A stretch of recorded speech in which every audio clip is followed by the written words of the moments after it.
our goal for our clients is to simplify stuff, because our clients are busy people. We're all busy people. And what humans tend to do is way overcomplicate absolutely everything. Like, we're all very, very good at that. Simplicity is a skill.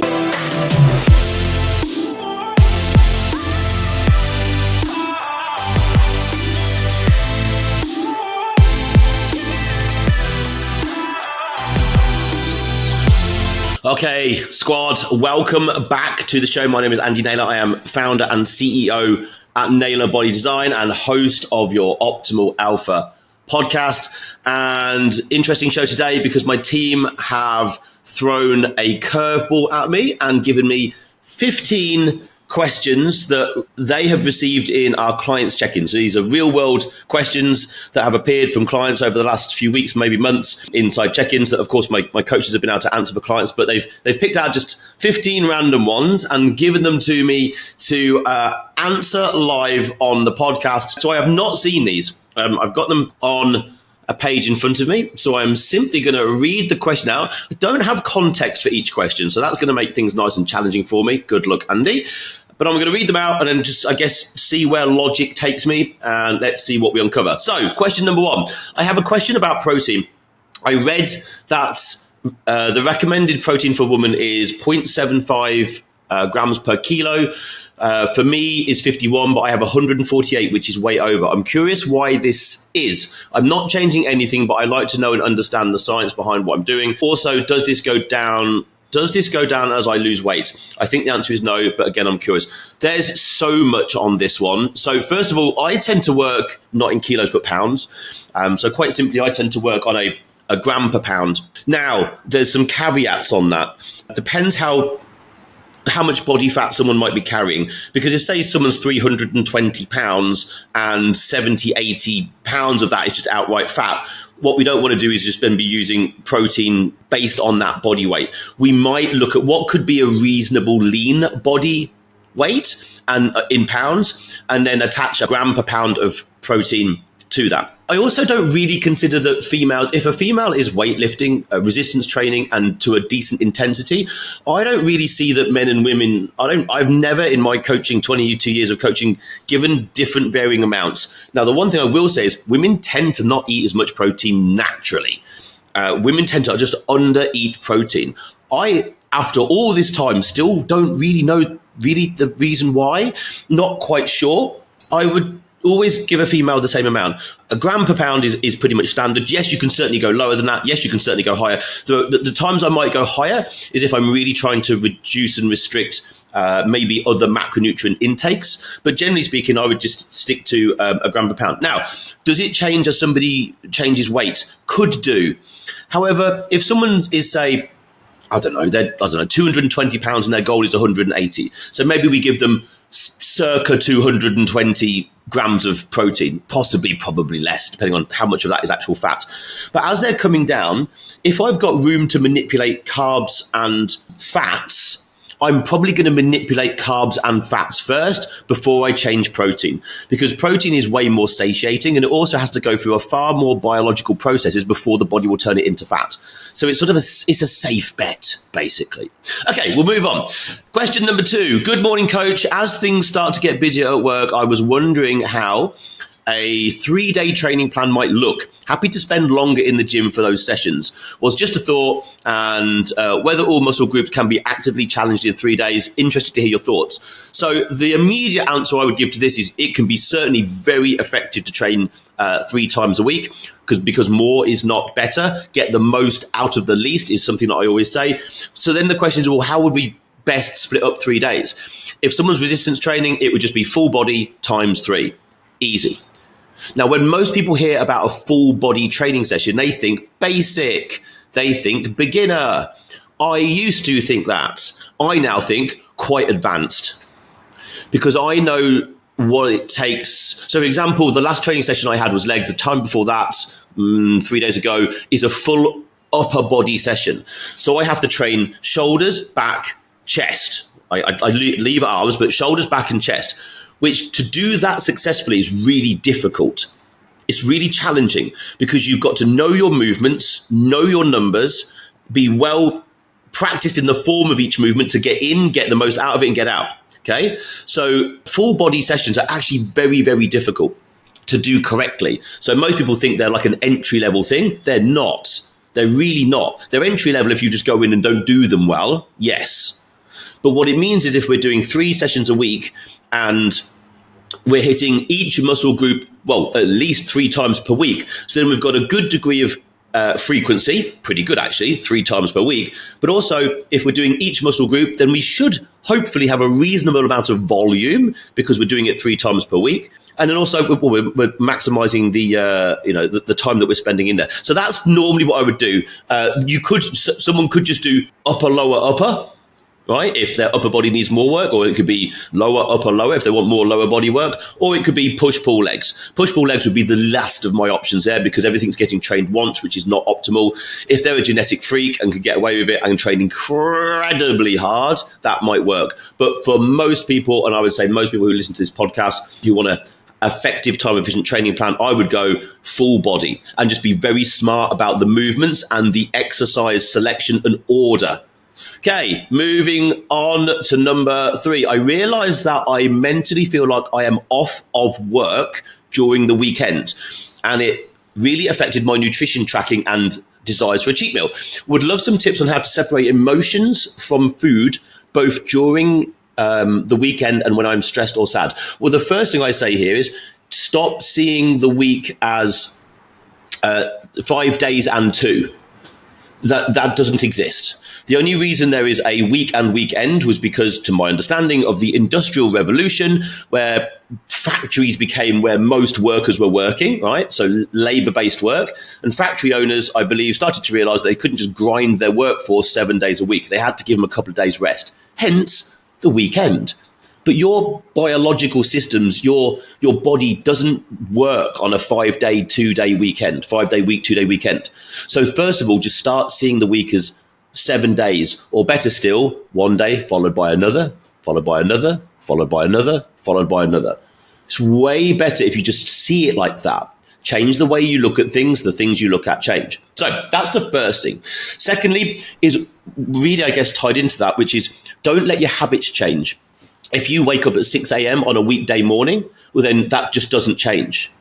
Forget that there's a weekend and there's a lie-in. That shit doesn't exist. It's just not good. Let me just be quite clear about that. It's better to have a set wake-sleep time that is your time, okay? Don't change your routine so much. And this is another reason why people struggle to get up on a Monday morning, because what they've done for 2 days is get up 2 hours later, then suddenly they've got to get up 2 hours earlier, and Monday morning seems like a massive drag. Well, just don't change your routine. Like, simple. In terms of also about being stressed or sad, okay, bit more deeper. I can only really touch the surface of this in today's podcast, but those are simply emotions. They are emotions and feelings that we have inside. So feeling stressed or feeling sad. Now, neither of those two things require food, technically, right? Neither of those things require food to fix them. Now, we have all been stressed and eaten. We have all been happy and eaten, and we have all been sad and eaten. We are humans. We eat when we celebrate, commiserate, socialize. It's part of what we do. But you are still, to my knowledge, 100% in control of what you shove in your mouth. So now it's just a yes or no decision. And what I recommend here is, when feeling stressed or sad, is to try and remove yourself from the situation as much as possible. That might be getting up from where you were feeling stressed or sad and moving to another room, walking outside, do some box breathing, some meditation, some gratitude, some journaling. There are many other things you can do. So, I mean, in terms of feeling stressed, it's very difficult.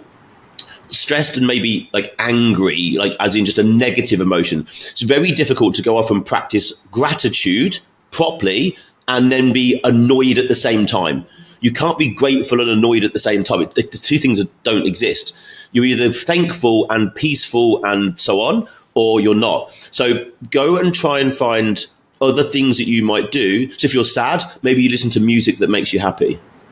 Maybe you look at pictures of family members, people you love that make you happy. Try and reduce the feelings of sadness. If you're stressed, reduce the stressors, change habits, practice box breathing, meditation, reduce those feelings, therefore the urge. And also when you get an urge to eat, don't just react to the urge immediately, because it's then you're on autopilot, really, and probably a bad one. It's like hunger. People react to hunger like, oh my God, I'm hungry, I must go and eat. No, it's just hunger. It goes away. And I can tell you it goes away. I fasted for 7 days with just water. And I can tell you that you don't just get hungrier and hungrier and hungrier and hungrier. No, the hunger kind of goes away. You just get tired by the end of it. But create a gap between the stimulus. So that could be hunger, that could be stress, that could be sad. A gap between the stimulus, the feeling, and your response. Therefore, that gap gives you the chance to make a yes/no decision. Number 4, I've been busy at work and I miss lunch. Then I make up the meal at the end of the day based on calories available. Will this affect growth or anything if I'm going for a long period during the day without eating? Also, what are some snacks I can eat a lot of to munch on that will keep me satiated? I don't feel full the way I used to. Perhaps it's long periods not eating. Okay, so I've got not a lot of context here. Missing a meal is not great. If you said it, so it says here, will this affect growth? So I'm assuming this is muscle growth. Will missing a meal affect growth? Depends on how into the journey you are, what overall caloric levels are, how far into the push of growth. So many variables. But technically, muscle protein synthesis is initiated when we take in a certain amount of protein, leucine, and branched chain amino acids. That peak goes up. So we eat those things. We digest them. Our body reacts by, upregulating muscle protein synthesis, i.e., the building of new muscle, essentially. That peaks and then comes back down. So you want to let muscle protein synthesis come back down to a negative level to be able to stimulate it again. It can't stay up all the time. So there has to be a gap between food, first of all. But also, let's imagine you have a gap where you could have had a meal and you could have initiated, muscle protein synthesis and you didn't. Well, yeah, that's a lost opportunity, technically. You want to get as many peaks and troughs in a day as you can within reason. Most people, the maximum you could probably get is maybe 5 meals, 6 meals, just about. You'd have to be eating very regimented and starting early and eating late for most people. So it's not great. If you're pushing hard in the gym, you're trying to grow muscle and you are skipping meals for whatever reason, no, it's not good.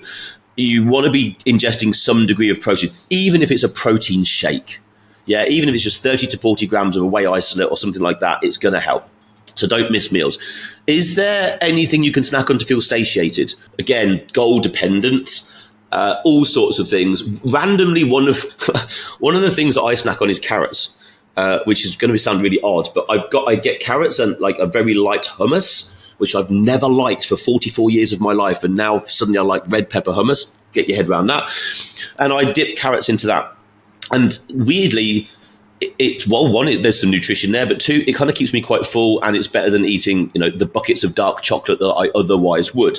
But it kind of depends on what your macros are, obviously the person asking this question, as to whether or not there's always something. But what I would also do is I hate the idea of snacking. Humans, I don't think it's good. I think it disrupts digestion. I think it also creates an idea of as soon as I'm hungry, I eat.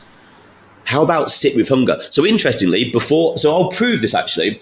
So before I started this podcast, I took some digestive enzymes and some beta-HCl, ready to start to eat a meal. Then I thought, I'm going to sit down and do my podcast. For those on YouTube, here is my meal. Right? I'm about to eat this. Well, the beta-HCl has kicked in and I'm sitting here extremely hungry.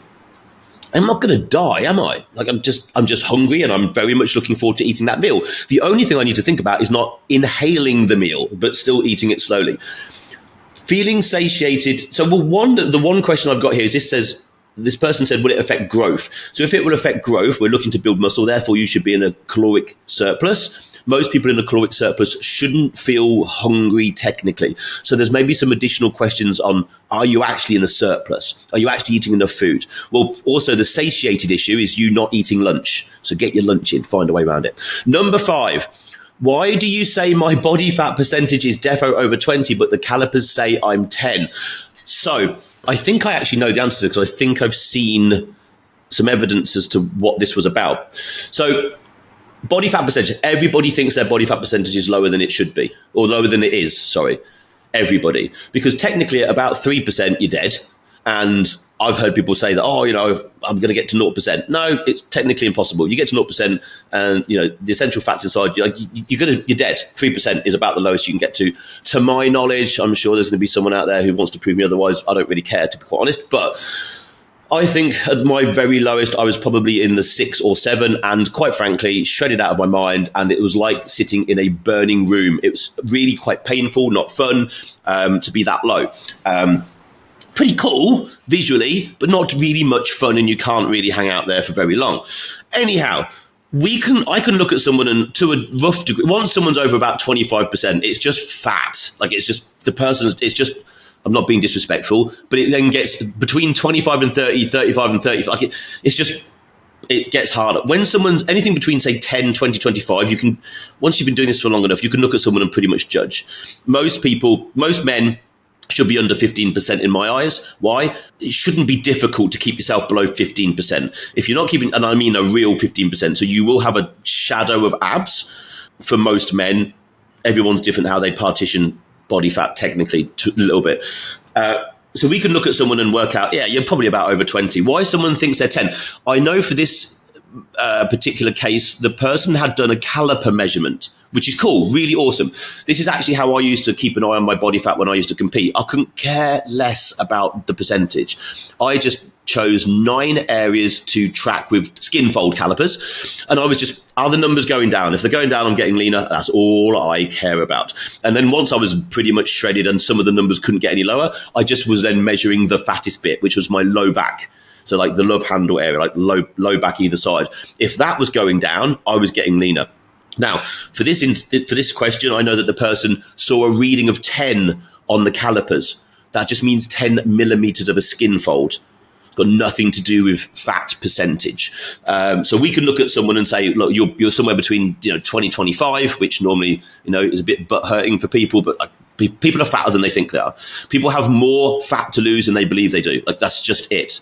And then people will end up with less muscle than they think they had at the start, so if they're going to get lean enough. So that's probably the answer to that. Alphas. I interrupt this show with a simple message. This show is here to benefit you and your progression to the best version of yourself. But not only just you, it's also here to benefit the people around you, your loved ones, your friends, other alphas in your vicinity. So why not do a really cool thing today? Something that I would thank you for and maybe someone else would. Share this podcast with at least one other alpha out there who you know would benefit from it. Why not share the information, share the ability for someone else to grow? I'm sure they would thank you. I 100% would absolutely thank you. This podcast only grows by our listeners, our followers doing amazing things like giving us 5-star reviews, downloading podcasts, subscribing, and then, of course, sharing it with other people. I thank you from the bottom of my heart. Share it with one person, and, of course, drop us a 5-star review, download the podcast, and, of course, subscribe. And now back to the show. Number 6, why do you avoid fat around a training window? So generally speaking, we would place carbohydrates around a fat training window. So pre, intra, and post, because it's going to be theoretically the time when your body partitions those carbohydrates the best. Now, why would we not put fats there? So one, you could put fats there if you digest carbohydrates extremely quickly, get an insulin spike, and then maybe get a bit of hypo. So putting some fats in there could be useful to slow down the digestion rate just a little bit.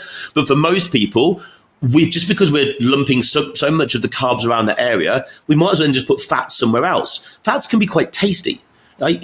Eggs and, think of all where you get fats from, avocado, salmon, ribeye beef, like all these things taste good. So if we want to allow ourselves the ability to have some nice tasting food in the diet, well, then we just dump all the carbs around the training window and just put the fats elsewhere. Now, another reason that this could be beneficial is if you spike insulin, which is what carbohydrates will do the most, and you've got fat in the blood stream, insulin is going to come along and basically store anything it finds. So if it finds carbohydrates, it's going to store it into muscle. If it finds fat, boo, it's going to store it.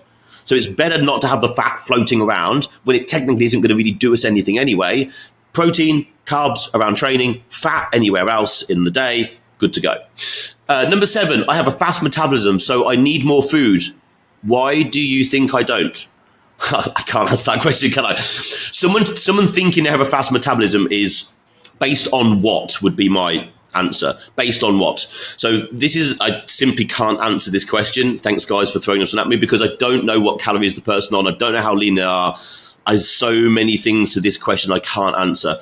I have a fast metabolism, so I need more food. I don't know if the person is trying to go up in weight, down in weight. That's a question. So this is a good example of a question that's unanswerable with the information here. So I shall skip that one. Number 8, if I add, let's say, 60 minutes of cardio on weekend, can I cheat with confidence on my meals? Well, 60 minutes, firstly, wrong attitude. That's, I'm going to exercise so I can cheat. First of all, just wrong attitude. Secondly, 60 minutes of cardio, I don't know, depends what you do, could burn anything from, 300 calories. I've burnt 1,000 calories once in 60 minutes and it literally killed me. So it might give you, say, at best 1,500 extra calories. You could wax that in a meal extremely quickly. So then you just had one meal and you've had to do 120 minutes of additional hard cardio just to eat one meal. Like that, there's no logic in that thinking at all. You could, but it's going to end in disaster, because what happens also is you'll eat extra food. You won't make any additional progress for the additional cardio that you've done. Then you'll feel a bit bad about yourself. Then you might eat more bad food. Then you wake up on Monday saying, I start again on Monday. It's just a bad mentality. Don't do that. Number 9, I've been feeling dizzy and I have had headache during my training sessions. I need more carbs. I would say you need to be better hydrated. That's the first thing that comes to my mind. I wouldn't say it's carbs, although yes, it could be, but I don't know how many carbs you're on, do I? So I can't answer that question. But my first gut instinct is probably better hydration. Could be better sleep, depending on when you train in the day. But certainly better hydration, maybe electrolytes, sodium particularly, would be that's the first thing that comes to my mind. Blood sugar levels possibly. Depends where you're putting your carbohydrates. The first thing I would do here is ensure hydration.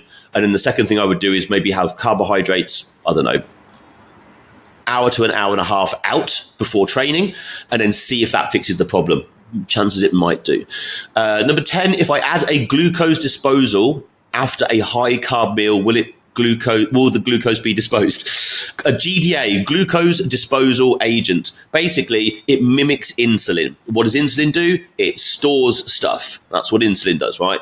So a glucose disposal agent will basically help your body store and partition carbohydrates more effectively. And where? Into muscles, theoretically.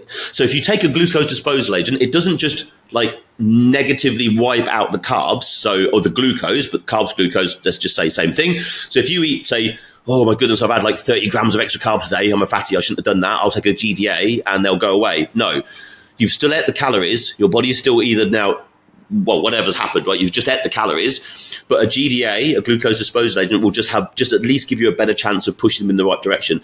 Most people take a glucose disposal agent when they're pushing up high in food. There's a massive surplus of food, so we just want to ensure it goes to the right place. If you're low on food and you're training with high intensity, the high intensity training, weightlifting, acts as a glucose disposal agent in itself, because it's glycolytic training. In other words, you're burning off glycogen in your muscle. Right? And if you do a good job of that, and then you come, an hour later and eat carbohydrates, good ones, any carbohydrates, they're going to eventually find their way back into the muscle to replace what you burnt off. But if you're in super high carb mode timing, a GDA can be useful.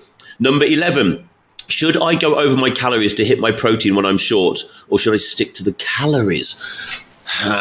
Interesting question. Well, it depends if you're trying to bulk, or you're trying to add tissue, or you're trying to get leaner. First of all, if you're being really diligent, you shouldn't have to deal with this question. It depends how short. So it depends, isn't it? Because if you're 100 grams short of your protein, and you're trying to build muscle, then you're going to lose a day, kind of. You're just going to lose opportunity. Again, if the goal is to build muscle, the goal is to hit your protein and your caloric intake, and without exception. Just as simple as that. Just don't miss, basically. If you've fallen short of calories and you're trying to diet, falling shorter couldn't be the biggest issue in the world. However, falling shorter on protein could mean that you're going to lose more muscle than you would have preferred. So it's a bit of a conundrum. I would need more information to be able to answer this question effectively without rambling on for hours. Okay, number 12. I didn't lose weight this week. Should we reduce calories? Maybe is the answer to that. Did you eat too much food? Did you not exercise the same amount as you normally did? Are you stressed? Is hydration poor? Did you sleep well? What about all of the other things? So, and just not losing weight for 1 week is changing calories the week after is a knee-jerk reaction. You've got to protect calories. When they come down, they're down. Once they're down, they're down. Okay, so you want to look at all the other things, the easy things that you could fix before deciding to pull down calories. Because once you've done that, they're not going to go back up until either a diet break or a refeed or you're done dieting. So I would say, how consistent are you with everything else that you've been doing? Be brutal on those areas, fix areas that aren't right, and then see what happens with weight next week without changing calories. Number 13, will cardio stop me gaining fat when I'm bulking? No. No. It depends how big the surplus is that you're in and how good your training is and everything else as to how much fat you'll gain, and some genetic components. But if you're, say, 1,500 calories into a surplus, which is easy to get to, you're growing muscle and adding fat at the same time, unless you're in the genetic 1%. And if you were, you wouldn't be answering this question, right? So you're going to add fat. The goal is to minimize as much fat added as possible. How do you do that? Well, good nutrition, well timed, with great sleep, great rest, and impeccable training. Yeah, it's that and possibly some other things, but that mainly that will reduce fat accrual. Also, starting as lean as you possibly can. So if you start in a surplus at, say, 15%, you will begin to add fat back rather quickly. If you start at, say, 10%, I know I didn't like the numbers, percentages earlier, but if you start at, say, 10%, or just as lean as you damn well can, you've got a longer runway before you start adding the same amount of fat as muscle. Because the moment you're adding the same or more fat than muscle, it's kind of game over, isn't it? It's like negative end game. It's like false economy. Diet, get rid of some fat and go off again. You've only got so much of a runway when you're trying to add muscle, and adding muscle takes a long time and it's really damn difficult, which is why most people don't do a good job of it. So start as lean as possible. Cardio is useful to keep in. Why? Just for health reasons and probably for digestion for most people. That's why I would keep it in. Number 14, 2 more to go. How often should my training change? As little as possible. As little as possible. If your training is getting you a positive result, then why would you change it? And if someone says, well, I'm getting a bit bored, well, suck it up, princess. Really don't care if you're bored of training, if you're getting the result that you requested, you desired. If you're getting so I've done the same training myself for I do not know how long. I love training. And I've been doing certain movements for decades, and they get me a result still, so I still do them. And I think really the thing here is, though, people do get bored, and we understand that. But training is just one of those things that is a get the job done. What I would say here is, it's fine to rotate movements. So this is what we tend to do. This is what I do with myself. This is what my coaching team do with our clients, is we will look to rotate movements. So we will set up a plan based on all the criteria that we get. And then once a movement becomes stagnant, as in it's not progressing for a little while, we then swap it with the next best variation. So a plan can be evolving and slightly changing quite a lot, but not a lot. A movement here, a movement there. What most people do is decide that they want a whole new training plan. It's like, that's ridiculous. It means your plan wasn't a good one to start with. Like, you shouldn't be changing plans like that. That's like you're just trying to entertain yourself at that point. It's be far more methodical with the tracking and logging of your training. And when you find something that you're just stuck on, like a movement, you're like, I just haven't made progress on this for, 5 weeks. It's like, okay, probably time to look for a new movement, but does the same job. Swap it, make progress. Final question. This plan seems to have a lot more carbs than I'm used to. Is that okay? Yeah, heck, why not? Like, most people are used to lowering carbohydrates because carbohydrates are the devil and they make us fat, which hopefully anyone listening to this knows that's absolute utter rubbish. Carbs aren't the devil at all. Carbohydrate. They are the things that go into your muscles that pull water into your muscles to make them hydrated, therefore better performance, therefore less injury. You want to eat as much carbs as you can probably get away with. So depending on, again, what your goal was, if your goal was to either lose fat or gain muscle and you're eating more carbs than you were, but let's say less fat, So maybe it's the same caloric intake overall, but what we've done is pulled fat, down from say 40% of your diet to like 15, 20, then we can give you more carbs. Most people don't miss eating fats, technically, because fats are twice as caloric as everything else. So most people don't tend to miss eating them, but they'll know if they miss eating carbohydrates. Because people quite like carbohydrates. People quite like those things, like, rice and oats and potatoes and pasta, and all these things are nice to eat. So why would we want to take them out? So yes, it's more than likely okay if you're still seeing positive progress. Right, there we go. A quick 15 questions. I think I answered all of them, but maybe 2 or 3 that I was like, I need a little bit more context, but thoroughly enjoyed that. So I don't know any of the individual people who these were from. So if you've listened to this and you are a client and you've got some benefit from this, then absolutely cool. I love that. I will probably come back and do this one again at some point because we get so many of these sorts of questions and it might be interesting for people to listen and I guess get an understanding as to how we kind of try and logically simplify what we do. That's important. When we look at these things, our goal for our clients is to simplify stuff because our clients are busy people. We're all busy people.